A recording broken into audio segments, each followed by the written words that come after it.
Tragis banget, dibuang oleh keluarga karena pacaran dengan pocong.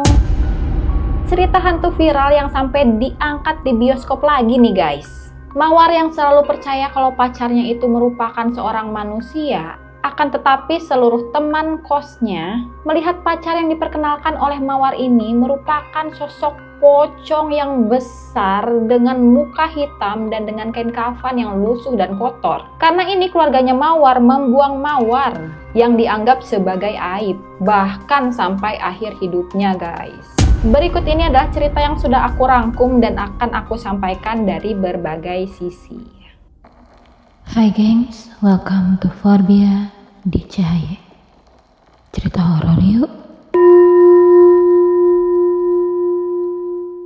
Hai Bias, how are you guys? Semoga semuanya tetap sehat dan dalam lindungan Tuhan ya. Perkenalkan semua, aku Forbia. Di sini aku menceritakan cerita horor yang menurut aku menarik. Nah, semoga cerita horor yang menurut aku menarik ini bisa menarik juga buat kalian. Selain film Vina sebelum 7 hari yang sempat aku ceritakan kemarin, ini akan datang lagi cerita horor viral lainnya yang akhirnya diangkat di bioskop dan diberi judul Do You See What I See? Episode First Love.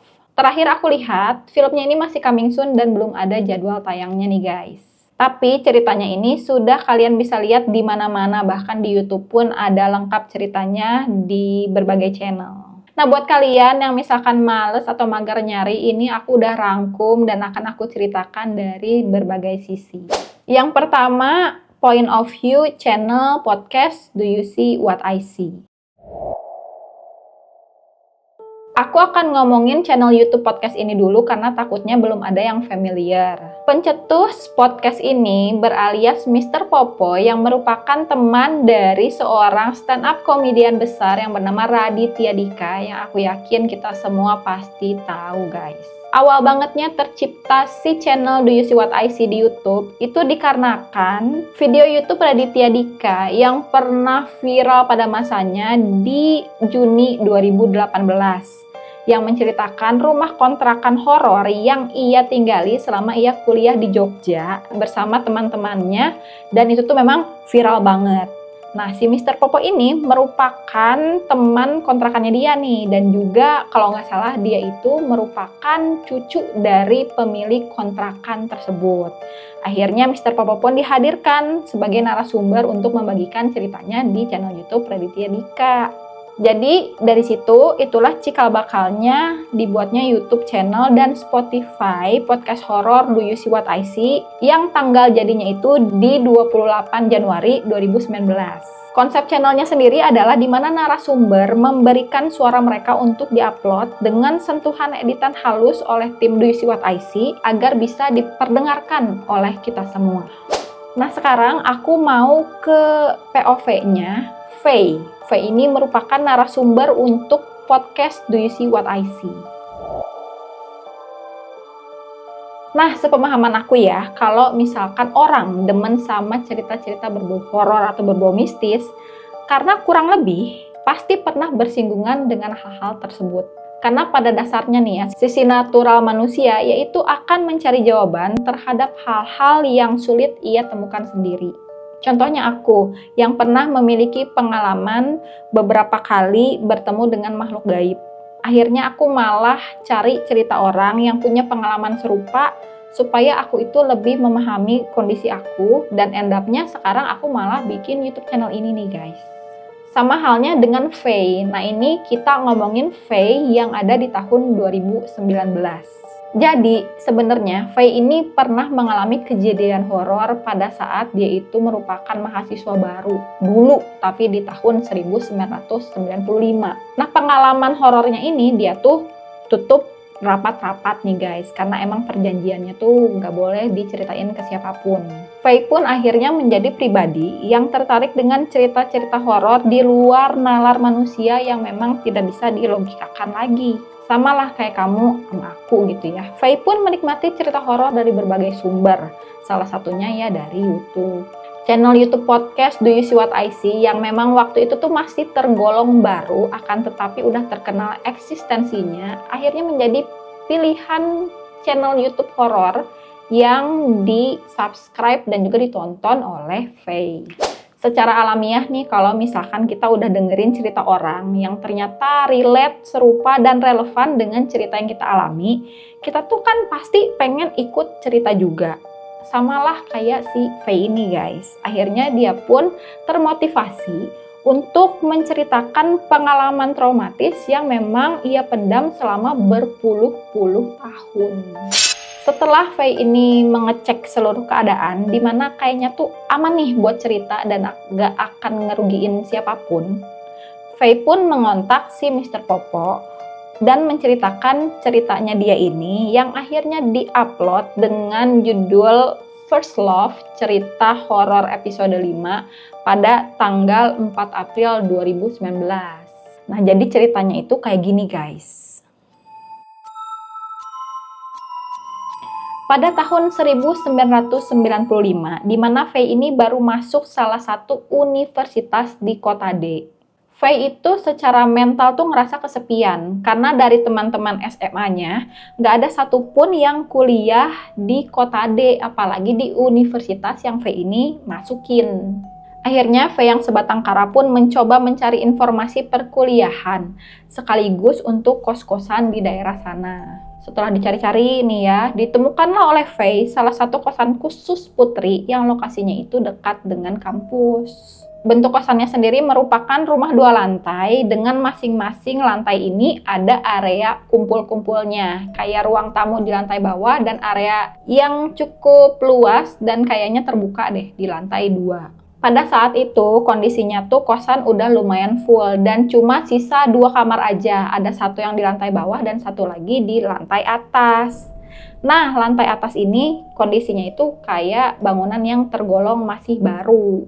Akan tetapi setelah berbagai macam pertimbangan, Faye akhirnya memilih kosan ini untuk ia tinggali. Selain itu dia pun memilih kamar yang ada di lantai atas lah untuk menjadi kamarnya dia. Sedangkan kamar yang di lantai bawah ini dipilih oleh salah satu penghuni baru lainnya yang bernama Mawar. Yang kebetulan nih Mawar ini ternyata satu universitas sama si Faye dan merupakan mahasiswa baru juga atau calon mahasiswa baru lah ya. Tapi bedanya si Mawar ini tuh beda jurusan sama si Faye. Nah, karena kesamaan ini, Mawar dengan Faye pun menjadi lebih akrab dibandingkan dengan teman kos-kosan lainnya yang notabene itu rata-rata ya adalah senior di kampung mereka. Di kampus mereka. Kampung. Nih, para penghuni kosan sendiri punya kegiatan kekeluargaan yang lumayan unik nih guys. Karena mereka itu suka ngumpul malam-malam untuk sharing-sharing mengenai kehidupan mereka. Kayak saling update lah coba hidup masing-masing tuh kayak gimana. Cuman ya, be noted, tolong dicatat ini tuh tahun 1995. Kalian tuh gak bisa expect apa-apa guys. Zaman belum ada handphone, belum ada smartphone, TV pun masih berupa barang mewah dan langka. Jadi palingan nih, paling mentok, palingan tuh ada telepon rumah. So wajar aja ya kalau misalkan bertahan hidupnya ya dengan bersosialisasi dan akur dengan sesama. Faye sama Mawar juga akhirnya ikut kumpul untuk memberikan update mengenai proses adaptasi mereka di lingkungan yang baru ini. Sekaligus update lah persiapan mereka tuh jadi mahasiswa baru tuh kayak gimana gitu loh. Karena kan mereka nih masih jadi calon. Jadi mesti tahu nih kira-kira apa yang harus dipersiapkan, biar aman mesti gimana, ya update-update kayak gitulah. Singkat cerita nih ya guys ya, akhirnya Faye sama Mawar ini sibuk dengan urusannya masing-masing. Karena kan dari proses ospek dan official akhirnya sibuk sama jurusan masing-masing ini tuh udah mulai padat lah. Jadi wajar aja di sini pada akhirnya Faye sama Mawar ini jadi jarang ketemu. Juga kadang tuh mereka tuh bolong-bolong untuk ngumpul-ngumpul malam karena emang sibuk banget sih dunia perkuliahan itu. Nah, pada suatu hari nih, salah satu teman kosan itu ada yang negur si Faye. Kayak, Faye itu kok si Mawar jarang kelihatan ya? Dia tuh kemana aja sih? Malah malam-malam itu, kadang kamarnya diketok, itu tuh dia nggak ada loh di dalam. Sebenarnya sih di sini Faye lumayan kaget ya sama pertanyaan dan pernyataan teman kosannya ini. Karena Sepemikiran Faye, ya Mawar itu harusnya ada-ada aja di kosan. Dan lagian kalau misalnya malam-malam nggak ada itu nggak mungkin banget. Karena kosan ini tuh ada jam malamnya guys. Nih, pada jam 10 malam, kosan itu udah dikunci. Jadi orang yang di dalam nggak bisa keluar, orang di luar nggak bisa ke dalam. Karena yang pegang kunci itu adalah si bapak kosan. Di sini temen kosan yang ini tuh ngomong lagi gitu. Mereka tuh kadang suka bergantian ngetok-ngetokin kamar teman kosan lain. Biar ngecek aja keadaannya tuh kayak gimana gitu. Apakah ada orangnya atau enggak, atau ada butuh bantuan atau enggak. Biar bisa saling jaga gitu. Nah, kalau kamarnya Mawar diketok ini suka nggak ada jawaban. Bahkan nih ada satu teman kosan lain lagi nih ikut nimbrung. Katanya dia tuh pernah lihat kalau Mawar itu lagi berdiri di satu jalan yang gelap dan itu malam-malam. Dan jalannya ini adalah jalan yang nggak wajar aja gitu. Untuk seorang cewek malam-malam berdiri di situ ngapain. Akhirnya mereka pun menyarankan kepada Faye agar Faye ini nanya lah keadaan Mawar itu kayak gimana. Apakah Mawar butuh bantuan atau ada masalah. Lagian Faye itu kan lebih dekat juga sama Mawar dibanding dengan teman-teman kosan yang lain. Gak butuh waktu lama, akhirnya Faye ini menghampiri Mawar. Waktu dia itu sempet pas-pasan nih sama si Mawar ini. Setelah Faye ini menyampaikan kekhawatirannya dia dan juga teman-teman kosan yang lain kepada Mawar, akhirnya Mawar pun di sini memberikan penjelasan. Jadi, Mawar ini sibuk kemana sih? Ternyata Mawar ini tuh lagi deket sama salah satu senior dia di kampus, senior di jurusannya dia nih. Nama cowok ini tuh Restu guys. Nah pas si Mawar ini ceritain tentang Restu, kelihatan banget lah dia tuh semeringah, berbunga-bunga, happy. Pokoknya kelihatan banget si Mawar ini lagi bucin banget. Apalagi si Restu ini ternyata adalah pacar pertamanya Mawar. Selain itu dari ceritanya kayaknya emang si Restu ini memperlakukan Mawar secara istimewa gitu. Dan Mawar pun sangat-sangat berasa berharga dan istimewa karena mendapatkan kasih sayang yang luar biasa. Malah si Mawar di sini komplain, katanya teman-teman di kosan kok nggak peka sama Mawar. Bahkan kayak ngejauhin Mawar. Karena kok bisa-bisanya sih mereka tuh nggak sadar kalau selama ini Mawar itu pasti pacaran sama si Restu di ruang tamu di bawah. Di saat yang lain itu kumpul-kumpul di atas di lantai 2. Masa sih nggak ada satupun yang care gitu pada saat si Mawar pacaran di situ? Secara kan itu kosan khusus putri, keberadaan lelaki itu pasti menonjol. Apalagi kan pacarannya ini di ruang terbuka nih yang kelihatan orang lalu lalang. Kok pada gak ngeh? Ya cuma emang nih, Faye aja yang memang tinggalnya di lantai 2, itu gak ngeh kok kalau Mawar ini pacaran di bawah gitu loh. Cuma kalau emang dia sesering itu pacaran di lantai bawah, ya masa anak-anak lain gak ada yang ngeh juga. Faye ngerasa aneh ya, tapi ya udahlah dia simpanlah pertanyaan ini di dalam hatinya. Ya setelah ngobrol-ngobrol, diskusi kecil, di sini Mawar pun menawarkan kepada Faye kalau memang Faye penasaran, ya udah hayu dikenalin yuk sama si Restu. Karena kebetulan nih malam ini si Restu ini mau ngapelin Mawar. Jadi sekalian aja deh kenalan Faye ya gitu. Faye pun akhirnya ya mengiyakan tawaran si Mawar ini. Karena emang dia tuh kepo juga sama sosok Restu, lelaki yang bener-bener dipuja sama si Mawar. Nah di sore hari ini nih si Faye pun ke kamarnya Mawar lah. Jadi kayak nunggu lah di situ sampai malam tiba sekalian ngobrol-ngobrol juga kan. Nah di sini si Mawar mah udah sibuk lah ngaca, dandan. Pokoknya mempercantik diri menunggu pujaan hati yang akan tiba malam itu. Nah, tampak nih hari semakin gelap, jam demi jam berlalu, jam 7, jam 8, jam 9, kok belum datang-datang ini si Restu. Dalam hati si Faye ya gondok juga, ini kok orang mau ngapel malam banget gitu. Pada akhirnya jam 11 malam tiba. Di sini tiba-tiba si Mawar keluar dari kamar gitu kan. Terus entahlah dia kemana kucuk-kucuk gitu. Terus dia bilang, Faye, buruan nih, si Restu udah nyampe. Akhirnya mau gak mau, ya si Faye berdiri dong, mengangkat tubuhnya sama jalan pelan-pelan lah ke arah ruang tamu, ruang depan gitu. Tapi dia sambil gondok nih, ini cowok gak bener ini.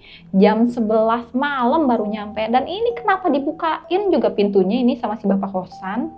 Sedangkan si Mawar itu manggil-manggil terus, Faye ini buruan, ini Restu nungguin, Faye gitu kan. Si Faye-nya iya ini udah deket gitu, kayak jauh aja padahal kan deket ya. Dan dari situ sih si Faye sebenarnya udah bisa ngelihat kursi-kursi ruang tamu, akan tetapi si Mawar sama si Restu nggak ada. Nah, mereka itu sebenarnya lagi berdirinya di depan pintu. Ya udahlah, akhirnya si Faye ini ngedeket lagi gitu ya, lebih masuk ke ruang tamu biar bisa lihat si Mawar sama si Restu. Nah, akhirnya si Faye pun melihat si Mawar yang memang lagi berdiri di depan pintu masuk. Dan betapa kagetnya dia karena Restu yang berdiri di sebelah Mawar terlihat bersosok pocong besar berwajah hitam terbalut dengan kain kafan yang kumal dengan tanah. Faye pun menjerit histeris ketakutan sambil berusaha bicara kayak po. Di sini Mawar lebih kaget lagi ngelihat si Faye teriak gitu. Akhirnya dia nyamperin si Faye. Faye, kamu kenapa? Kamu kenapa, Faye?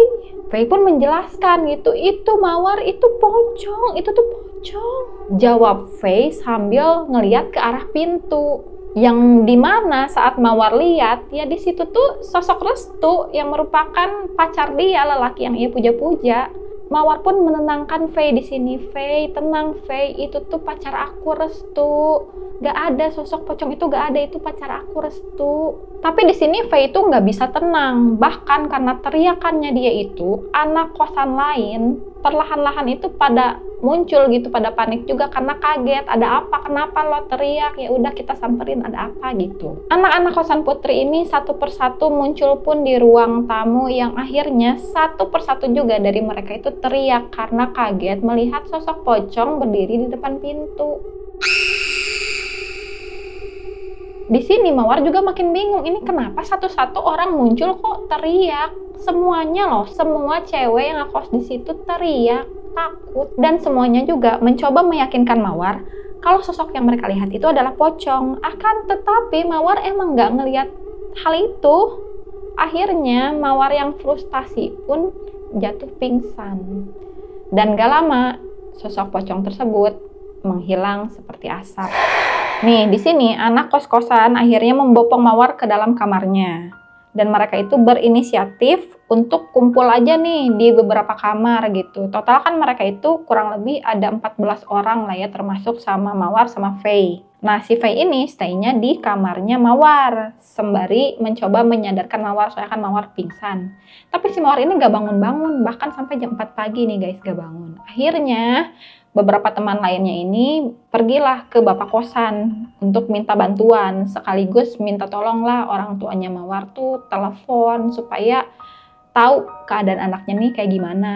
Nah, di sini orang tuanya Mawar bilang, ya udah Mawar nanti kami jemput kayak gitu. Nih, pada saat si Mawar ini akhirnya tuh udah sadar, dia ini tuh nangis sesegukan sambil memanggil-manggil namanya Restu. Dia tuh pengen ketemu lah sama Restu. Bahkan sampai orang tuanya datang pun dia tuh masih pengen ketemu Restu gitu. Jujur ya, di sini kan Faye ini baru kenal Mawar. Kayaknya semua pun baru kenal Mawar. Jadi dia tuh nggak tahu orang tuanya Mawar ini siapa. Mawar ini berapa bersaudara. Atau mungkin Mawar tinggal dimanapun nggak tahu gitu. Jadi pada saat papa mamahnya Mawar ini datang dan akhirnya membawa Mawar bersama mereka gitu ya. Ya udah gitu aja. Gak ada kayak yang om tante nanti kontak kita ya, kasih surat, kirim-kirim surat, atau misalkan nanti kita mampir ke rumah kalian tuh gak ada yang kayak gitu. Dan menurut aku ini tuh wajar banget guys, apalagi pada tahun 95 ya, yang segalanya itu masih terbatas. Kita tuh bingung pasti untuk minta kabar update selanjutnya lewat apa, alat komunikasi kagak ada. Beda nih kayak sekarang, kita meskipun gak adanya kita bisa lihat lewat sosial media gitu ya, atau nge-DM, nge-WA, itu tuh mudah banget. Jadi bahkan untuk minta tolong telepon untuk update itu pun kayaknya agak susah, karena telepon itu tuh termasuk barang mewah. Bahkan seingat aku tahun 95 itu, yang namanya wartel itu belum ada. Pokoknya hari dimana Mawar ini dibawa keluarganya, itulah kali terakhir Faye dan teman-teman kosan lain pernah melihat Mawar. Habis itu udah nggak tahu lagi kabarnya kayak gimana. Nah, yang lebih horor bagi Faye dan seluruhnya adalah karena semenjak perginya Mawar, keesokan harinya tiba-tiba mereka itu mendapatkan teror kalau setiap kamar mereka itu digedor-gedor di malam hari. Semua kamar ini pasti kebagian.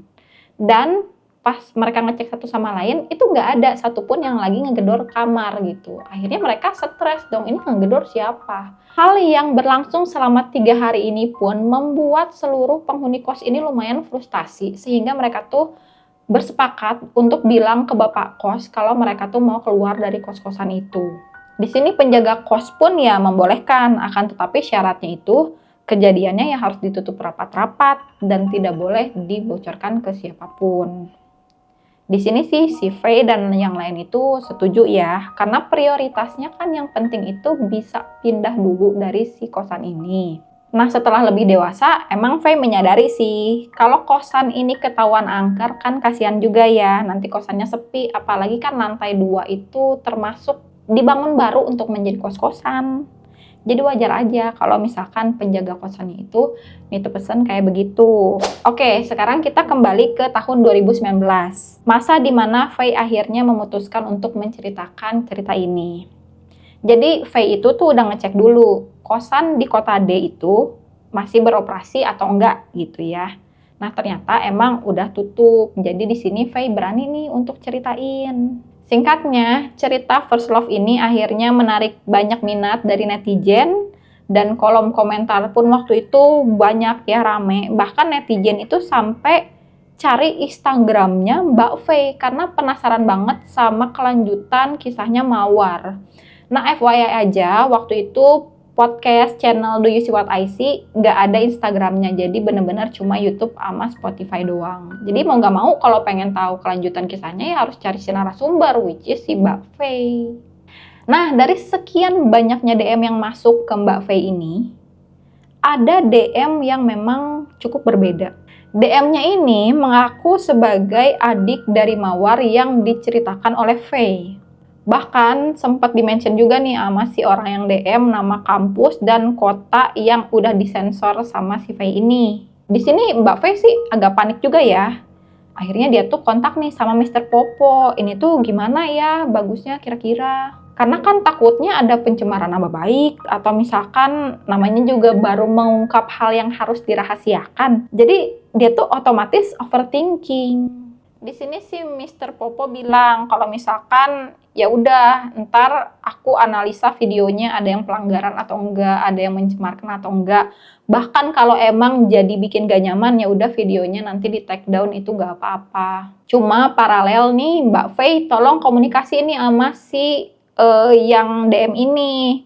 Sama sekalian deh minta tolong sebutin dong nama asli si Mawar ini. Biar lebih valid aja gitu. Kan siapa tahu ya ada orang yang ngaku-ngaku sebagai keluarga, namanya juga lagi viral, mungkin mau numpang terkenal, kan kita nggak paham ya. Dan pas disebutin nih sama yang DM, ternyata bener. Nah, bahkan sampai ke nama lengkapnya Mawar ini, dia bisa sebutin.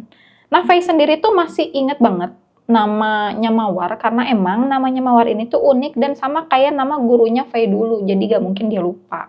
Nah disinilah baru si Faye berani basa-basi kayak nanyain, oh iya gitu, Mawar gimana nih kabarnya, sehat gak, udah berkeluarga belum, kayak gitulah basa-basi seperti ala kadarnya. Nah dibales lah nih DM-nya akhirnya sama si orang ini yang anggap aja namanya adalah Melati ya. Pas dibales, dikasih tahu nih kalau sebenarnya Mawar ini udah nggak ada lagi di dunia guys. Dan juga memang ada beberapa hal lainnya yang diceritakan oleh Melati. Akan tetapi kayak singkat-singkat dan balasnya itu memang suka agak lama. Lalu nih, pada satu ketika Melati ini nge-DM Faye. Dia bilang, Mbak Faye ayo kita ketemuan aja biar aku bisa ceritain lebih lengkap lagi gitu. Singkatnya, akhirnya mereka tuh ketemuan nih di satu tempat, kita anggap tempatnya tuh kafe aja lah ya. Dan di sanalah Melati menceritakan semuanya secara lengkap. Wadaw, panjang banget ya guys ya.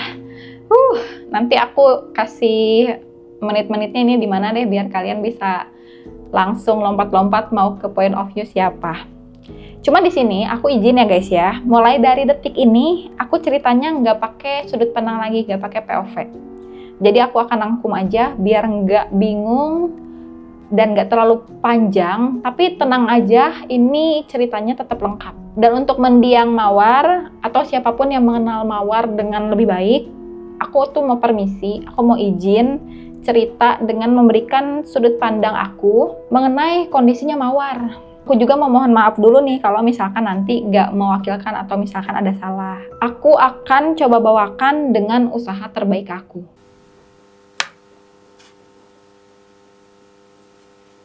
Mawar adalah seorang anak tunggal yang diasuh oleh ayahnya. Ibu kandung Mawar ini sudah meninggal dunia saat Mawar masih kecil.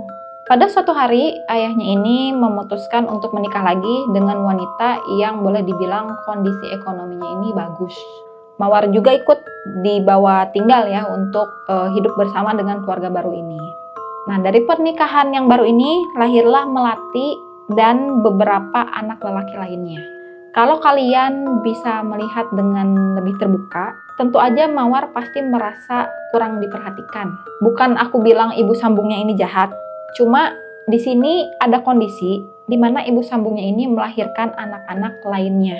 Sudah pasti perhatian sama tenaganya ini terbagi-bagi, khususnya bagi anak-anak yang baru lahir kan masih bayi ya.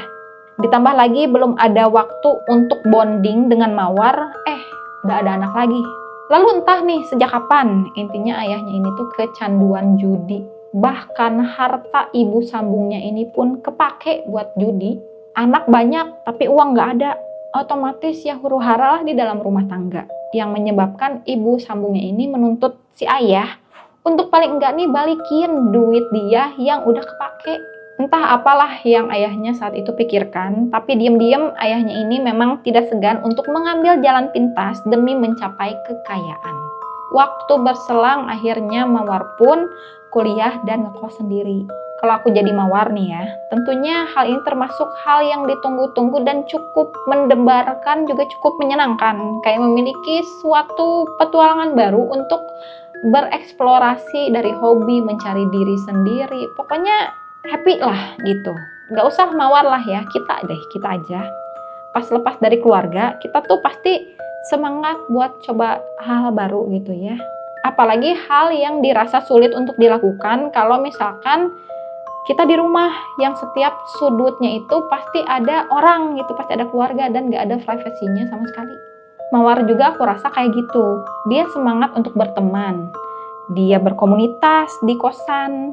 Ditambah ada anak baru yang bernama Faye yang satu universitas sama dia gitu loh. Pasti perasaannya tuh happy banget. Sama akhirnya Mawar bisa mencoba untuk pacaran pas masuk kuliah. Meskipun itu posisinya masih belum beres semester 1 perkuliahan. Berarti kurang dari 6 bulan nih dia baru kuliah tuh. Cuma ya, apa bisa dikata ya, tiba-tiba ketemu sosok yang high value, yang perhatian, yang seluruh rasa haus akan kasih sayang ini tuh bisa dipenuhi sama sosok ini. Ya masa sih dilewatin kayak gitu aja? Rugi dong kalau kata orang-orang TikTok bilang ya.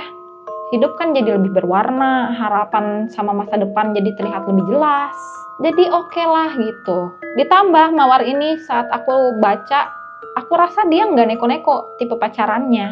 Karena pacaran dia itu kalau nggak di kampus ya di ruang tamu, di kosan. Jadi nggak gimana banget, nggak sampai masukin cowok ke dalam kamar. Apalagi zaman itu tuh dulu masih tahun 95, belum ada handphone. Bahkan komunikasi itu harus pakai surat. Di sini bahkan Mawar pun kelihatannya tuh antusias untuk kenalin pacarnya yang bernama Restu sama anak-anak kosan, terutama sama si Faye. Karena Faye itu udah menyampaikan kekhawatirannya kepada Mawar nih, perkara Mawar jarang kelihatan. Cuma sial banget. Malam hari dimana harusnya menjadi malam perkenalan antara Faye dan Restu gitu ya, malah menjadi awal dari malapetaka bagi Mawar. Karena entah kenapa si Faye ini malah teriak-teriak pocong ke arah Restu. Padahal di sana Mawar dengan jelas melihat yang berdiri itu ya emang si Restu doang. Ditambah lagi satu persatu anak-anak lain ikut nimbrung teriak pocong. Mawar ini tuh bingung, ini mereka tuh kenapa, lagi ngeprank atau gimana gitu loh. Dan dari sana seolah kebahagiaan yang dinanti-nanti nih ya, yang lagi dirasakan kayaknya tuh nggak direstui dan malah bikin frustasi.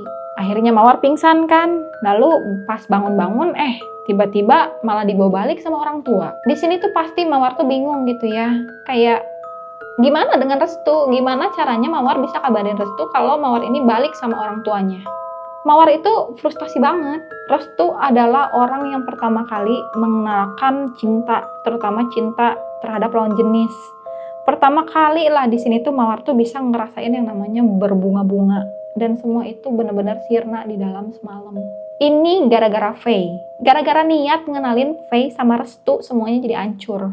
Itulah yang Mawar tulis di dalam sebuah surat yang emang ia tujukan buat Faye, yang entah memang kapan dia bisa kirim. Intinya Mawar menyalahkan Faye atas kemalangan yang dialami. Di sini keluarga udah coba membantu melakukan pendekatan kepada Mawar gitu ya. Maksudnya kalau emang sosok Restu ini ada, ya udah tolong diikhlasin dulu. Kamu tuh sembuh dulu, terapi dulu ke psikiater sampai kamu tenang, barulah kita obrolin lagi. Cuma ya Mawar gak bisa tenang. Mawar pengen ketemu Restu, sampai tiba-tiba si Mawar ini bilang, aku udah nih ketemu Restu, aku udah berhubungan lagi sama Restu.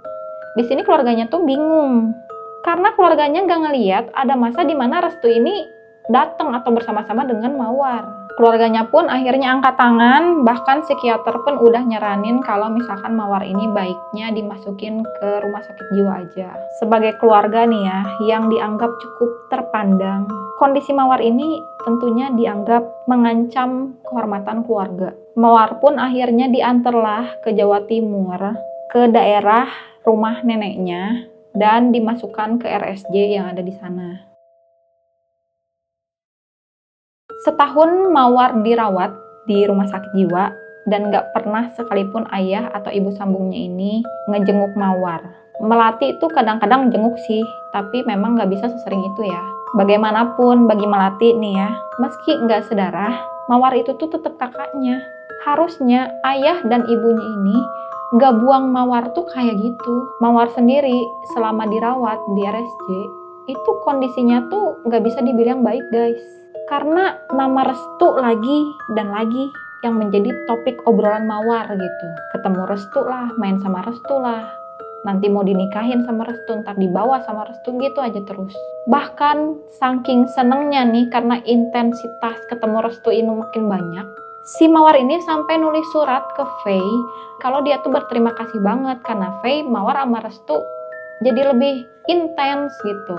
Nah suratnya ini ditaruh kayak biasa sama Mawar, gak dikirim karena bingung juga ngirimnya gimana.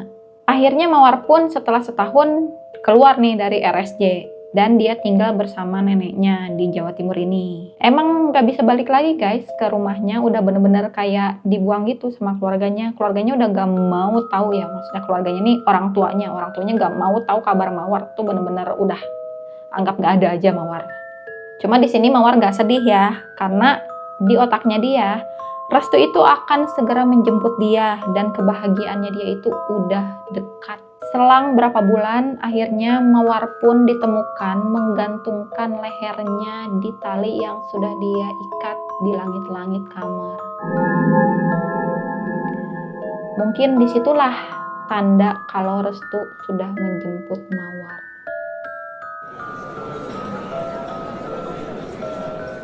Kembali ke Faye ya, yang sedang tercengang sehabis mendengar cerita dari Melati di kafe. Gak pernah terbesit sekalipun di otaknya Faye kalau Mawar itu akan mengakhiri hidupnya seperti itu. Melati juga berkata kalau misalkan surat yang ditujukan untuk Faye itu memang berhasil dia temukan dan sempat dia baca. Tapi orang tuanya itu memergoki hal itu. Akhirnya si suratnya tuh langsung dibakar. Sama lah kayak barang-barang Mawar yang lain, semuanya tuh udah ludes, habis dibakar gak bersisa. Di sini Melati berterima kasih sama Faye karena udah berani untuk bercerita. Melati sendiri tuh udah sesek juga nih guys. Pengen cerita tapi nggak tahu harus kemana dan ke siapa. Setelah Mawar meninggal, emang sih tiba-tiba ekonomi keluarga itu jadi lebih bagus. Meski cuma bertahan beberapa bulan aja. Melati sendiri posisinya itu udah menikah dan tinggal di Belanda sama suaminya. Jadi janji temunya sama Faye ini nih di kafe ini adalah kali pertama si Melati ini balik lagi ke Indonesia. Di sini Faye pun minta izin kepada Melati apa boleh cerita kejadian ini tuh ke podcast Do You See What I See sebagai update kondisi dari Mawar. Karena emang kan banyak juga nih pendengar yang perhatian dan penasaran sama kondisi atau update cerita tentang Mawar. Di sini Melati mengiyakan hal tersebut, dia izinin, dan akhirnya podcast Do You See What I See berjudul First Love Part 2 bisa tayang pada tanggal 28 Juni 2019. Cuma selang 3 bulan aja dari video part satunya. Cuma di sini Faye sendiri memberikan cerita yang general-general aja, nggak gitu detail. Cuma cerita singkat, update kondisi Mawar sama gimana sih sedihnya saat Mawar ini dianggap aib oleh keluarga dia sendiri. Jadi cuma benar-benar hanya sebatas itu aja.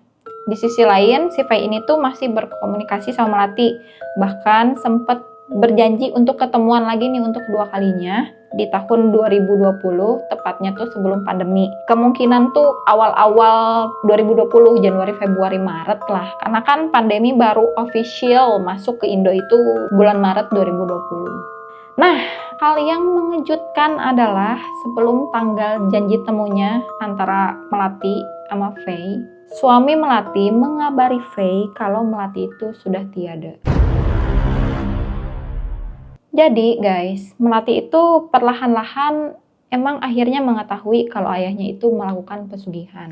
Ia tuh bisa melihat dari ruangan kerja ayahnya yang ditutup rapat dan gak boleh satupun yang masuk ke situ.